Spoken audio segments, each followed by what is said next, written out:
Hi, I'm Tyler Fertel here, joined by the head coach of the Yale Bulldogs soccer team, Kylie Stannard. Kylie, thank you very, very much for joining me here today. Yeah, thanks so much, Tyler, for having me. And obviously, great connection to have your dad as a Yale men's soccer alum. And yeah, excited to talk with you today. Yeah, and me as well. I mean, this is going to be a great conversation, especially because the soccer season's coming up, and I know that Yale's been doing very well in the recent years. So this is going to be a very interesting conversation. And I just want to get started here by giving you the opportunity to really talk about your soccer career, both as a player and a coach, and really setting the background for everyone just as we get going in the interview. Yeah, so obviously, like a lot of kids, I started off playing, when I was 5, 6 years old.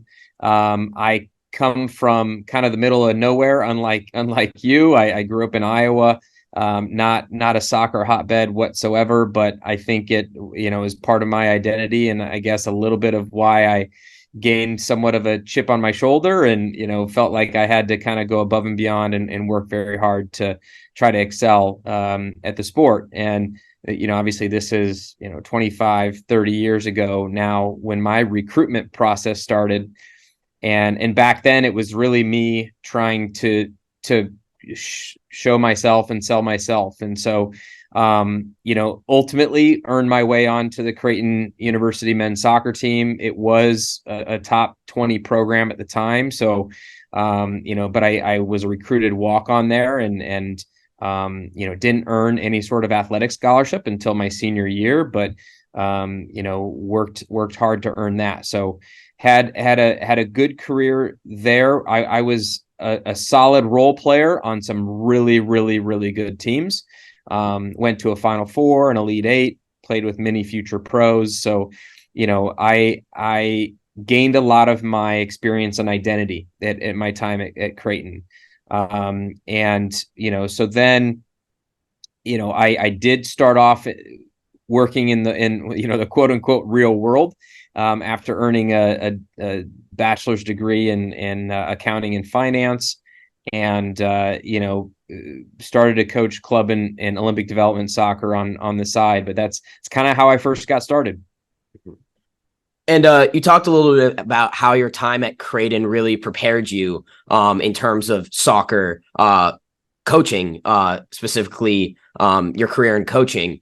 And you said you guys made the Final Four in your freshman year, and you made the Yep. Elite Eight multiple times while you were there.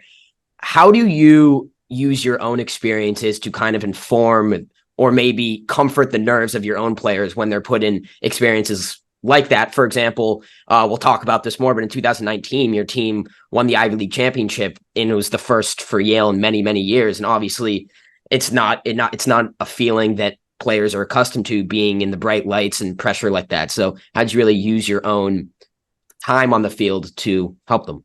Sure. Yeah, I think I got a vast amount of experience there from like all aspects, frankly, having been not a highly sought after recruit and someone that really had to fight for time, had to fight for even travel rosters.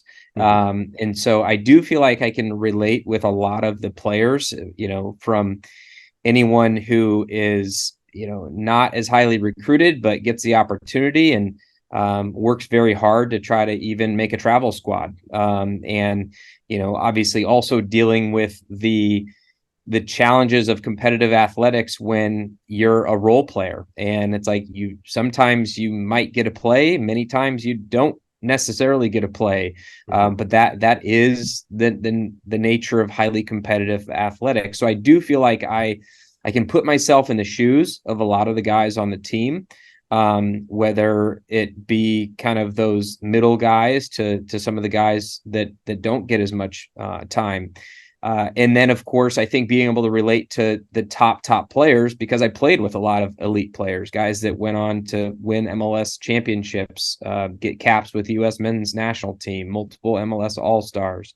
So I do feel like I can, my experience as a player can relate to, kind of the full gamut of a highly competitive Division I environment. Mm-hmm. And in addition to using utilizing your own playing career to your benefit in your coaching career. How is throughout your time as a coach, or maybe even as a player, have there been any coaches you really admired or looked up to when you said, oh, when I become a coach, or now that I'm a coach, this is the type of person I want to be for my players? Yeah, I think, you naturally have the mentors that you get to work for and work under. And, I had a very good, very successful coach with Brett Simon at Creighton during that time. And it was kind of in between the eras of Bob Warming, who I never played with, but is a college soccer coaching Hall of Famer. And so, still had some influence from what he was doing, and then was in the Omaha area when he retook over the program at Creighton. And Brett Simon had gone on to Stanford after that. And then I think just my own coaching career, starting out as a young coach, working for Steve Simmons, who was at Northern Illinois at the time, who ended up at Oregon State after that. Again, time at Michigan State under Damon Rensing, and also like very, very different philosophies, very different leadership styles. So I think being able to kind of learn under a lot of different people of different methods was great at helping to shape me. And I always had a real great, kind of affection and affinity for Bobby Clark, who, again, another college soccer Hall of Famer, longtime coach at Stanford, Notre Dame, Dartmouth, and worked his camps a lot. So always a lot of respect and admiration for what he did. Mm-hmm. And in your time as the leader of the locker room, have you really, at least not necessarily, created a bulletin board of, like, for example, in Ted Lasso, where they have like the thing above the door that says believe, but maybe just really encourage these certain core values amongst your players that you really want them to respect and play by? Do you have any like values that you are very certain belong to your team? Yeah. I think it's evolving. I think it always evolves with, different players, different personalities that you have come into the team. It's different now, 8 years in here, as it was in my first year here. And it's something that myself, my coaching staff, the guys on the team are kind of always talking about as far as what we want Yale men's soccer to look like on and off the field. What I will say is, like, I, over the last maybe couple of years, I've really focused on, it's the acronym family, but it's over, kind of encompasses the whole program. And, so how it comes out is, obviously the F is, so it's family, but then the F of it is football, meaning soccer, of course, and that is a massive, just core principle of our identity, of course, is the football. Of course, the academics is the A. Inherently, as a student athlete at one of the most prestigious institutions in the world, that's, it's an obvious core value. I think the mindset, the M, mindset, again, most people at an institution like this are pretty growth mindset, but it's also trying to work with that on the field, and becoming a mastery on the field. I is for integrity. That's, I think better people make better Bulldogs, and so I think just trying to have that as a core value of just be a good person is huge. The L is, kind of go back and forth with it, both like leadership and legacy. So, we talk about leaving the jersey in a better place here and creating your legacy. And obviously that takes leadership cultivation within the team. And then the Y is Yale community. So the community part is really important to me. It's a big part of Yale. Yale wants people involved in the university here that are going to try to enhance and influence the Yale community, but also the New Haven community that we're such an integral part of here in New Haven. Mm-hmm. And you've clearly created this really type of team bonding environment where everyone kind of comes together to create a successful team and a successful program. And you've really created this positive trajectory as a result for the Yale program. As we little kind of hinted about 2019 and also really getting the program back on the map. But a big thing about college soccer is that there's always personnel turnover. You also talked about that a little bit, where because it's freshman, sophomore, junior, senior, that the seniors are outgoing, maybe players that go play abroad or go play in the MLS leave a little bit early. I mean, it's changing every single year and it's different every single year. So how do you really keep that positive trajectory going when you have different players part of the program and different players part of the team every single year and maybe even every single semester? Sure. Yeah, no, that's a really good question, Tyler, and a huge challenge, I think, for all of us in college sports. And I think it at a place like Yale, and I think the Ivy League, it can be one of the positives of us is like it is still a little bit of the older traditional model of like you need to try to build a culture and really try to cultivate the leadership with your juniors and seniors. And you lean on the juniors and seniors a lot because they've been through it, they've been in it, they've invested, they've sacrificed. So when you have that, you really want to give more, and so it's really important that they take the younger guys under their wing and hopefully see themselves as mentors to try to teach them, hey, this is how important it is, this is what we value, this is who we are and what we are. And so that's really important. And I think if you can sustain that gives you the best chance for, consistent success, sustained success. That being said, it's hard.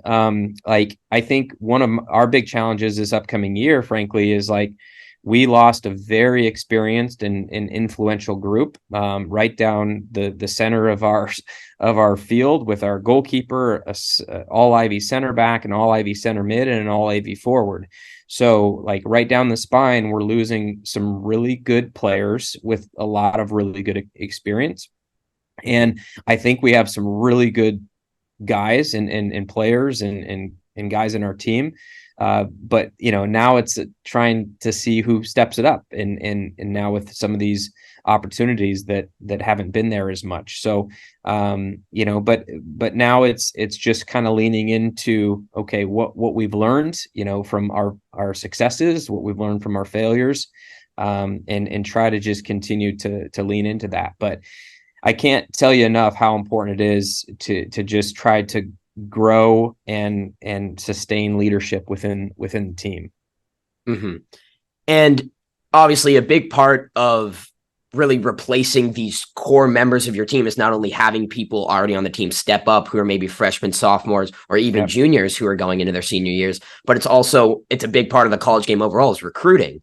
And I know that Yale does it a lot. You guys are very involved in the whole recruiting process. And so I was just wondering, maybe for those listening that have someone that is looking to play a college sport, whether it's soccer or something else, what do you look for in a recruit? Whether you're seeing them in an ID camp, whether you're at a tournament, really whatever it is, either on or off the field, what are you looking for someone that is looking to play college soccer? Yeah. No, another good question. And I think, like, for me, I'm a huge intangibles guy. And every coach is going to be a little bit different. But I look for, who they are, their character. But also, like, again, I want absolute beasts on the field, elite competitors. So you don't have to necessarily be a Mr. Nice Guy on the field, but I do want nice guys off the field, but I really look for guys that can turn the switch and flip the switch to being elite competitors when they step across the field, to, just being good guys, good teammates, good people when they step off the field. And so that first and foremost, but also just, guys that are willing to make the extra run, do the extra work, kind of lay themselves on the line to sacrifice for their team, and so obviously there are a lot of guys out there that are really hard workers, but maybe don't have the talent. So of course, like on top of that, we're looking for talent in specific things. The obvious things are like, okay, and it might differ on positions, because you might need, a really, really fast forward, but maybe the other forward is a little bit more skillful and technical, and can bring others into the game. To me, a lot of times, you can't get the best talent all the time, but you try to find good pieces that fit well together, and complement each other well. So, when you're looking at center backs, center mids, and all that, is like, how do they play together, and how can one maybe one strengths maybe hide the other weaknesses, and that those are things that we're always looking for. So that's very interesting that it's taking into account your current roster when adding the next year's class, because obviously they're going to be playing with each other. So it's very important that they complement each other well and work together well. And so kind of adding on to that, you talked about how you're not going to get every player. And that is the reality of college sports. You're never going to get all the players you want when you're figuring out your recruiting class. And something very interesting about the Ivy League is that they actually don't offer any athletic scholarships. And so I was wondering, does that create any challenges in your recruiting process, or because the Ivy League is so, does it still attract top talent because of its standards and because of its prestige? Yeah, it does. Like, I think it's twofold. Like, I think we're very lucky to that we immediately attract attention from any student athlete that is really top student and has really high ambition for that and the potential to get into an Ivy League institution.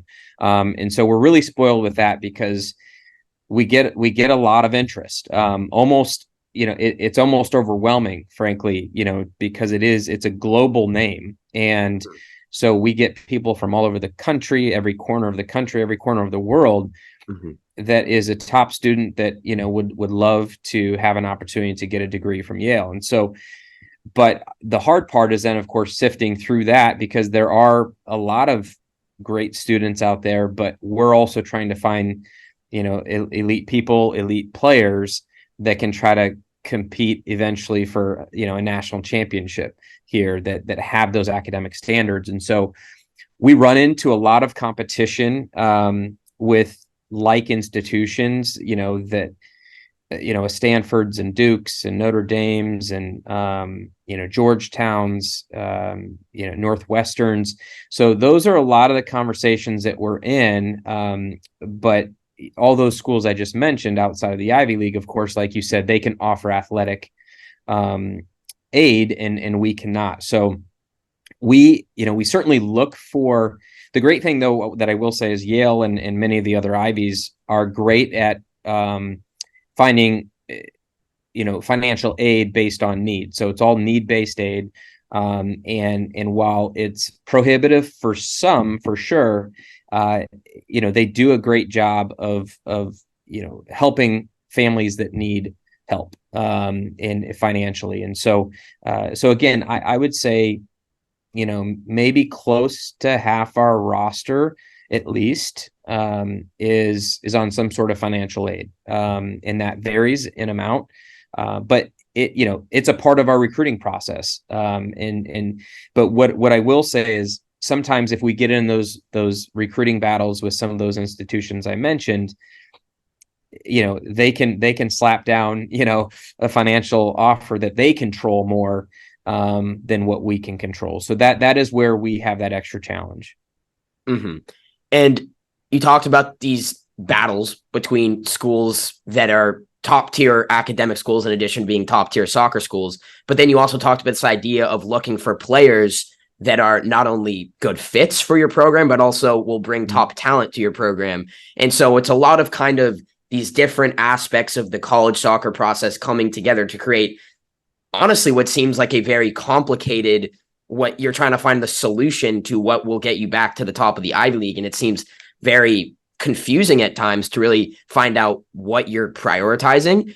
And so I'm adding to that. I'm kind of wondering, like, are there moments where you have to kind of decide between talent versus fit? Because I mean, there might be situations where you'll be like, oh, we have a need for a center mid, but this maybe left back has the talent that could change our program. Like, are there any situations where you have to pick and choose and it's just like, what do I do? Yeah, no, that's a really good question and a very real situation. So we're kind of going through that right now as we're, trying to navigate and make final decisions on our 2024 recruiting class. Because it's like we have one or two needs in a specific position, and we're, but I would say there are some other positions that we feel the talent is better in, and that could help us maybe a little bit quicker in other positions, but maybe not as much of a positional need.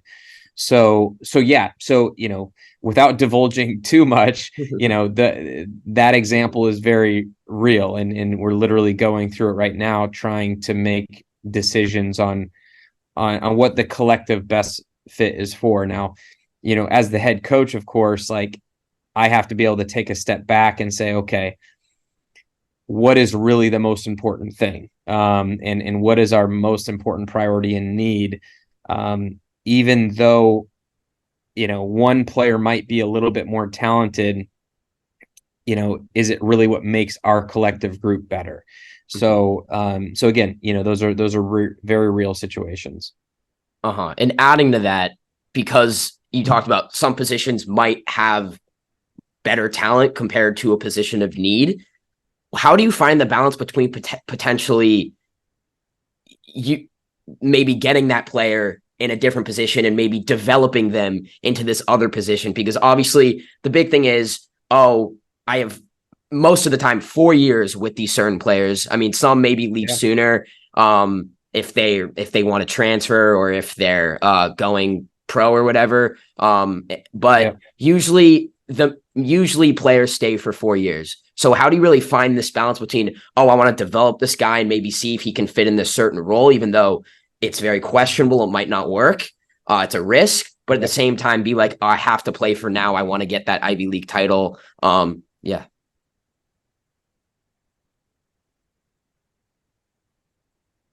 Yeah.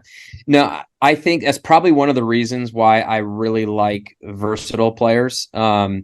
And it's one of the things that I look for is like, and it's tricky though, right? Because you can kind of be a jack of all trades, but a master of none.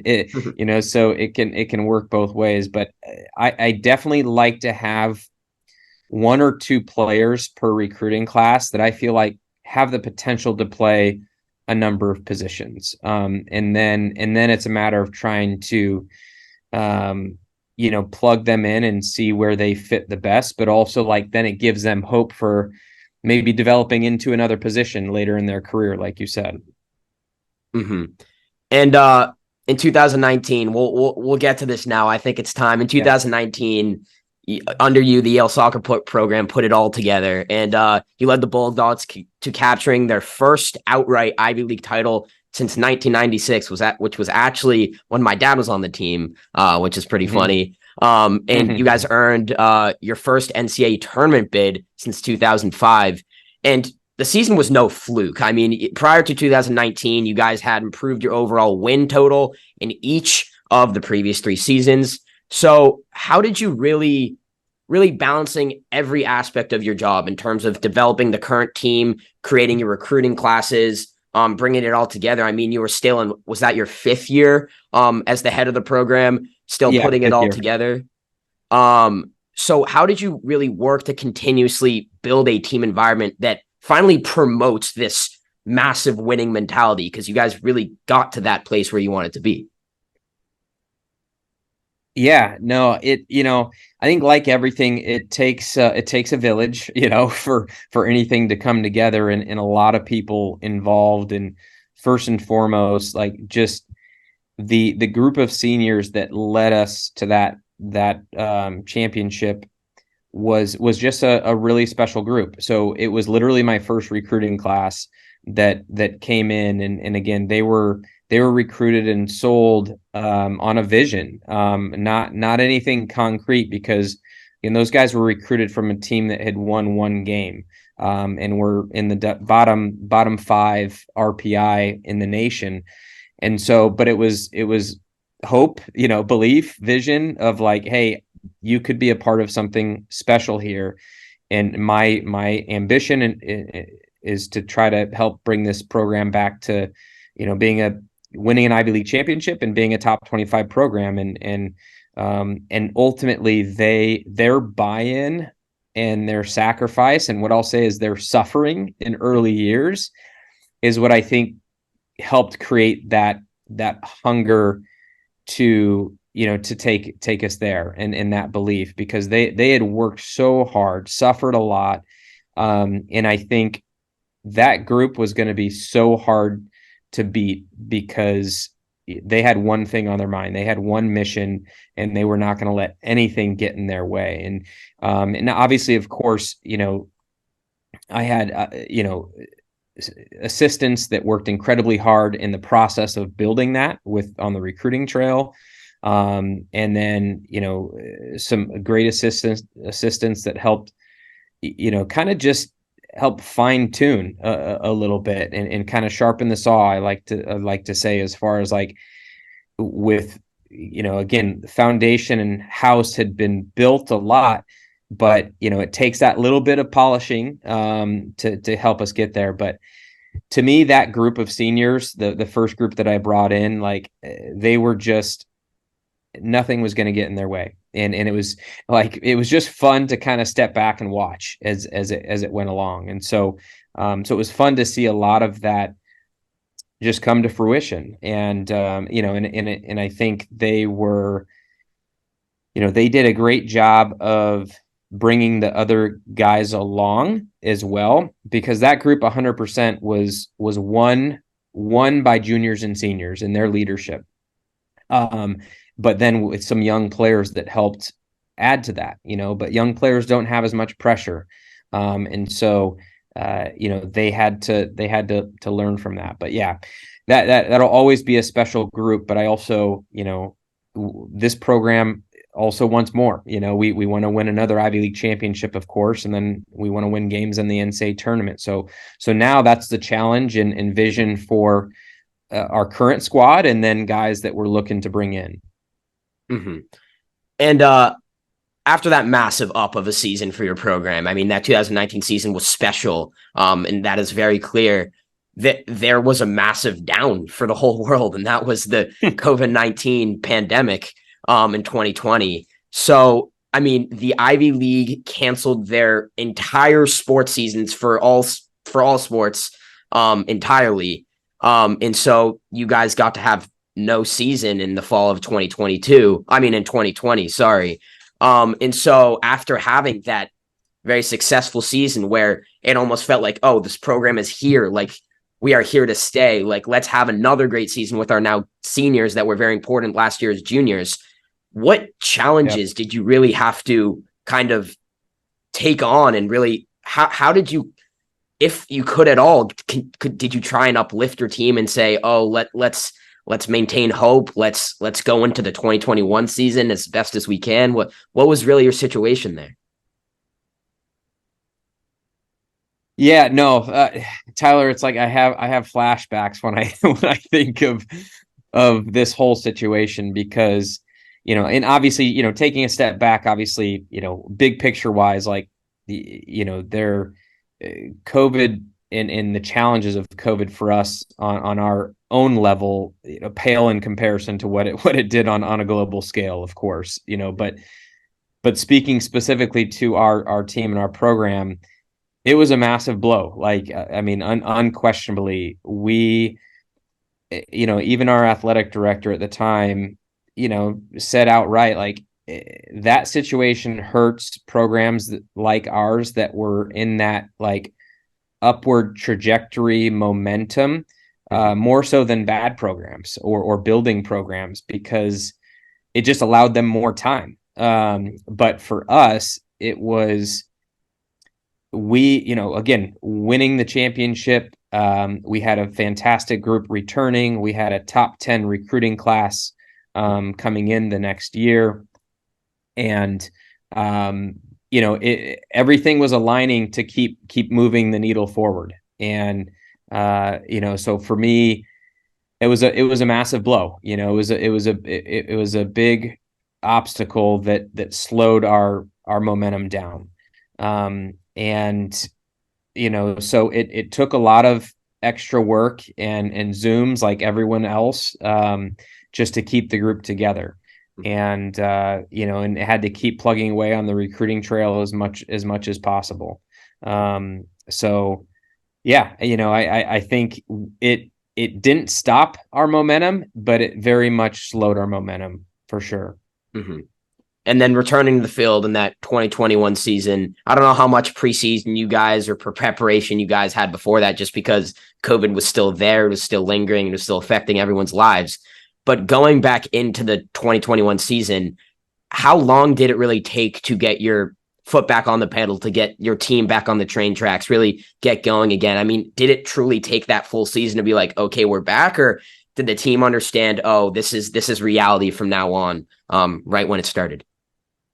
Yeah, it was hard because in every Ivy League school kind of manage their campuses differently as well. And I think this is one of the challenges for Yale and how it was kind of organized here with de-densifying campus and this and that. Is, to me, the biggest strength of our program is our players and the relationships and bonds that our players have together.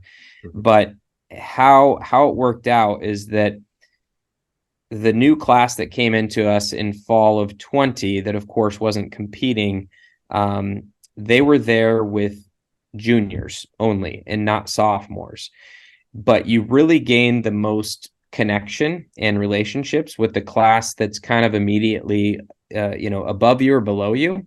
Mm-hmm. And so then the next semester, all the new players were not allowed to come back to campus, but the sophomores were. But ultimately, we only had 3 players that decided to actually be on campus in spring of 21. So to try to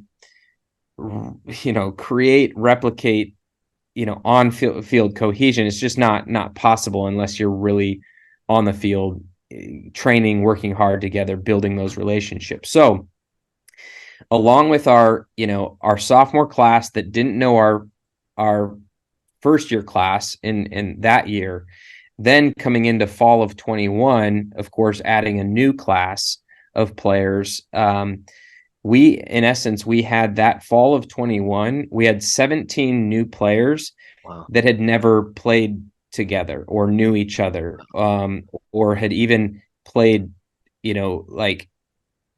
like competitive division 1 soccer in essence. And so that was a big challenge. And the thing is, we didn't have a lot of guys that stuck around.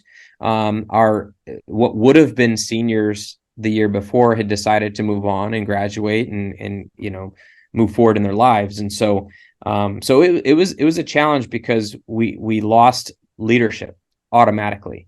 And so a lot of our younger guys were thrust into high important roles in leadership and expectations, and it was kind of just learning as you go, as opposed to learning through real experience. And so that was one of the big challenges for us. But I give our young guys a lot of credit for navigating a really challenging situation. And like the group that I mentioned earlier that finished this past year, that was the group that was thrust into this huge amount of responsibility without having a lot of real experience. And given all those challenges, they did a heck of a job. Mm-hmm. And since that 2021 season, you've only had the 2022 season, and obviously now is the 2023 season. And so is this the time where you're kind of feeling that Yale soccer is completely kind of past what COVID brought, where it's a lot of players that came in after the pandemic really hit, that they're more comfortable with the coaching staff, more comfortable with their teammates, and where Yale soccer can really return to that Ivy League title standing. Yeah. I think it's yet to be determined. I think it has a chance. I definitely think we're turning another page in the chapter and moving a little bit further away from that challenging time. But I think there's, as you played this sport, there's a small margin between, Yeah. victory and defeat. You can play really well and lose, and you can play poorly and win. It's a crazy thing that we do here. And so, but what I do feel comfortable with is like we're another step closer. There's no question about that. We're another step closer. And so, but I have a lot of belief in this group coming in, a returning group as well as new players. But we have a really challenging schedule as well too. And so what I do know is that we're going to be well prepared for when we hit the Ivies. And I think it's probably the strongest Ivy League conference that I've been a part of in my seasons. And so that's an awesome challenge. And then lastly, on top of that, is this will be the very first season in the history that we'll have an Ivy League tournament. So, Oh, wow. So the top 4 teams, will go to an Ivy League tournament to, obviously try to get the winner and the automatic bid to the NCAA tournament. But I think the Ivy League is deep enough to have 3 and maybe even 4 teams this year in the NCAA tournament, based on the quality, but also the strength of schedules that teams are putting together. Mm-hmm. And as you're inching closer to the regular season and ultimately what will be the Ivy League playoffs, are there any games that you want listeners to schedule on their calendar that could be your favorite games of the season, biggest rivalries, whatever it is?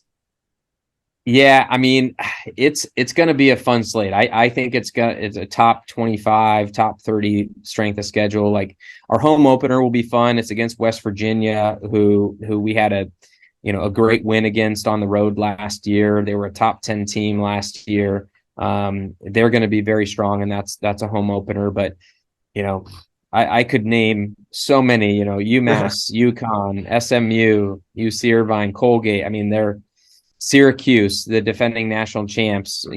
That's probably the on paper, for what they did last year is a big deal. Boston College. So it's it's an exciting schedule, and we're there's no chance or no question we're going to be excited for every game. Mm-hmm. And you didn't only name some little Northeast games with Syracuse and UMass and BC and all those up there. I mean, you named West Virginia, SMU, and UC Irvine, which are on polar opposite sides of the United States of America. I mean, you guys are going everywhere. It's almost like a little tour of the country for you guys, which will be cool in addition to playing the soccer. So yeah. Luckily, a couple of those are at home, but we do travel to SMU this year, and then we'll return to a couple of the others later on. But yeah, it's a daunting schedule, but an exciting one. And to kind of conclude here, to kind of wrap things up, I want to go back to really your coaching, or your role in United States soccer overall, in addition to just with Yale. And you've been a scout for United States soccer for the Great Lakes region since 2012, and that is a very prestigious thing to be given. And it shows how great of a coach you are, how great of a spotter you are for talent. And so what was the process of really gaining that position? And what is it like to serve that task for your country? Yeah, no, thank you. That's not a lot of people bring that up. And so that I appreciate that question. And I think it just goes to show the growth of the game in the United States and what USSF has been able to do to just expand their eyes on this huge country that we have here. Because, I think it's one of the strengths of our country is the size and the population, but it's also one of the challenges as well, because, there's a lot of good players all over the place, and it's hard to get eyes on all of them enough. And so what U.S. soccer has done is created this vast national network system, scouting system, that's kind of broken up into the regions, as you mentioned. And it's broken down even more now compared to what's listed there with Great Lakes. So I was with the Great Lakes, obviously, when I was at, Michigan State. Now I've been obviously out here more with the Northeast region and much closer proximity to these teams out here. But I want to say there's about 100 regional scouts throughout the country. So, that's where, so I'm one of those. And then US Soccer basically has like what are called talent identification managers that kind of oversee each region, and so, though there are at least monthly calls with these regional managers to kind of talk about players and give insight, and there are hundreds of scouting reports done on players, throughout thousands and maybe thousands on a monthly basis. Mm-hmm. And so that's how that process works, and ultimately how US Soccer is trying to find the best players, get them into the best environments possible, and track them as they grow and develop and everything. And so, so it's they've done a really good job, and you can see obviously with some of the young talented players that have come through the system and now playing in Europe and everything. And I think a couple of the guys that stand out to me that I've at least been one very small part of submitting evaluations, watching, discussing on phone calls is Josh Sargent, who is from St. Louis. And so that was my time at Michigan State when I was in the Midwest, and having watched him when he was 13, 14, 15 and on up into as he got older. And so it was cool to kind of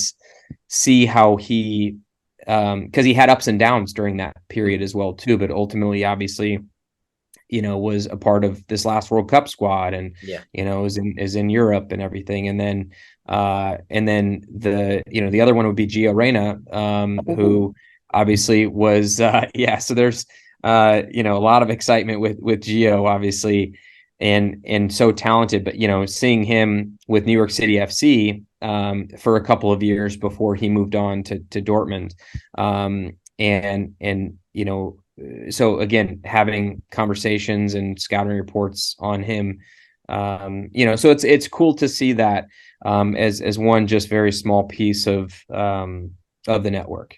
Yeah, I mean, those are two massive USMNT players. I mean, obviously Sargent started I think at striker in the first game of the World Cup against Wales, and then obviously Reyna played a massive part in the Nations League championship, had a couple assists.